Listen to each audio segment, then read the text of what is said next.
Halo YouTube, Assalamualaikum warahmatullahi wabarakatuh. Ketemu lagi dengan saya Anwari, dan di video kali ini saya akan membahas bagaimana membuat channelmu itu tetap ramai penonton. Sedangkan kamu sekarang ini baru belajar untuk terjun di dunia YouTube, apalagi belum ngerti tentang seluk-beluk YouTube. Yuk kita bongkar semuanya, tetap simak hanya di Vlogin aja.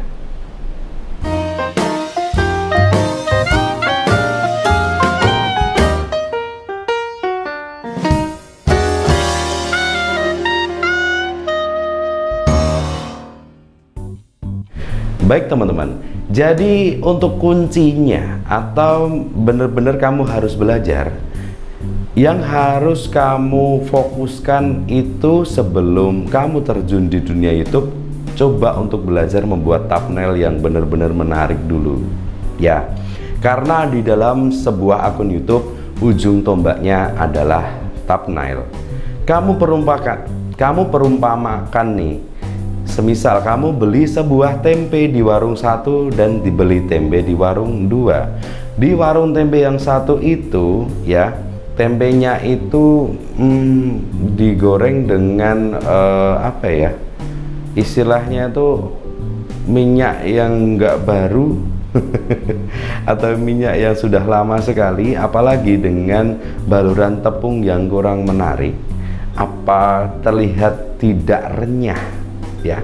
Sedangkan tempe yang ada di warung satunya itu sudah warungnya bersih, tempenya gede. Tempe yang mana nih? Tempenya gede, terus untuk baluran tepungnya itu terlihat renyah meskipun tempe itu sudah setengah jam digoreng. Kira-kira nih buat teman-teman, setelah kamu jajan di warung 1 dan 2 itu, kamu bakalan kembali membeli tempe yang ada di mana? Meskipun ini saya wakilkan untuk menjawab, pasti kamu memilih tempe yang sini kan ya, dengan baluran tepung yang bagus, tempe yang agak gede, dan juga warung yang bersih. Nah, itu bisa diperumpamakan untuk thumbnail. Jadi seseorang itu saat menyekrol YouTube atau masuk ke dalam aplikasi YouTube, kamu sering nggak mencari konten yang pengen kamu lihat. Nah, kalau dari segi thumbnailnya aja kurang menarik, terus kita itu mengharapkan penonton yang banyak, itu kan terkadang sangat tidak mungkin.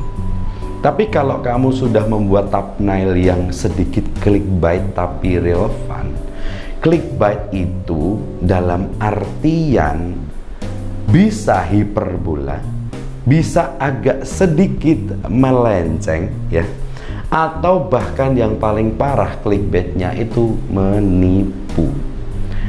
Nah, yang saya sarankan, kalau kamu membuat sebuah thumbnail mengandung clickbait tapi yang relevan, yang masih masuk ke dalam alur kontenmu, sehingga setelah penonton itu merasa tertarik untuk melihat channel YouTube-mu, kemudian menonton isi kontenmu, kan yang diharapkan yang terpasang di dalam banner atau yang terpasang di dalam thumbnailmu. Kalau nanti kamu menyimpang dari segi konten yang kamu buat dengan segi thumbnail yang kamu hidangkan kepada penonton, ya nanti bakalan banyak komentar yang negatif. Meskipun yang nonton banyak, mungkin nggak masalah ya untuk apa ya, segi komentar yang negatif mungkin nggak masalah, yang penting yang nonton banyak. Tapi di sini saya lebih menggiring kamu semuanya nih teman-teman, kalau membuat sebuah thumbnail ya harus relevan lah, sesuai dengan jenis kontenmu atau sejenis dengan apa yang kamu bahas. Meskipun hiperbolis, meskipun dilebih-lebihkan dan lain sebagainya, itu sah-sah aja, karena memang fungsinya thumbnail ya membuat orang tertarik untuk klik dan masuk ke dalam videomu. Nah, untuk yang berikutnya yang harus kamu lakukan, kalau memang sudah membuat thumbnail itu jago, membuat thumbnail itu bagus, menarik, nanti dari segi videomu yang kamu benahin pelan-pelan dengan konten yang tertata rapi, dengan alur A sampai Z yang jelas, sehingga penonton dapat menikmati apa yang kamu suguhkan. Contoh channel Mas Dede Inun itu mungkin baru 4-5 tahun yang lalu, tapi subscribernya sudah jutaan. Konsepnya hewan, ya, jadi seperti Panji, seperti yang lain-lain yang bereksplor di dalam alam liar. Dia menyuguhkan jadi dari segi pas dia masuk ke hutan, menemukan apa, terus dimasak. Berarti kan konsepnya dia mencari buruan untuk dimasak. Nah, sekarang yang baru viral kan memasak Raja Jin. Itu adalah pengembangan channel, dan nyatanya Mas Dede Inun mampu membuat penonton menjadi lebih banyak lagi. Nah, yang saya pengen dari teman-teman YouTuber pemula itu seperti itu. Dari membuat channel pertama itu memang menarik dulu untuk penonton. Jadi penonton original itu bener-bener ada.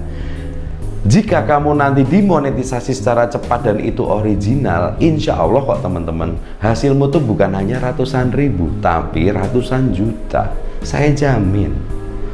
Asalkan kamu benar-benar membuat asalkan kamu membuat akun YouTube itu memang benar-benar menarik penonton dan juga benar-benar menghibur atau mengedukasi, sehingga apa yang kamu suguhkan dengan susah payah, apa yang kamu suguhkan dengan berpikir, membuat konsep dan lain sebagainya, nanti buah hasilnya juga bakalan kamu rasakan sendiri kok. Bukan saya yang nanti bakalan minta jatah aksenmu tuh, enggak, tapi dirimu sendiri. Ini hasil kerja keras kamu. Ini hasil dari kamu tuh susah-susah membuat skrip, susah-susah menyoting gambar yang bagus, susah-susah untuk membeli kamera yang bagus dan lain sebagainya. Tapi hasilnya juga nanti akan dikembalikan ke kamu. YouTube itu gampang. Jika kamu bisa menyodorkan hal yang berkualitas ke dalam YouTube dan ditonton orang juga, kualitas penontonnya itu banyak, nanti YouTube itu juga banyak untuk memberikan kamu sebuah gaji atau sebuah penghasilan.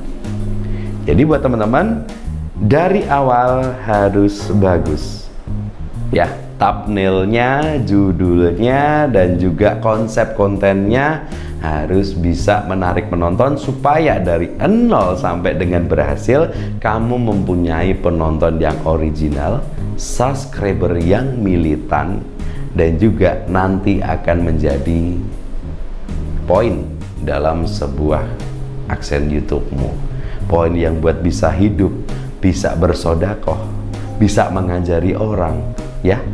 Jadi ayo kita membangun channel secara baik, secara bagus dan tertata rapi. Berusaha dulu lah, gak apa-apa.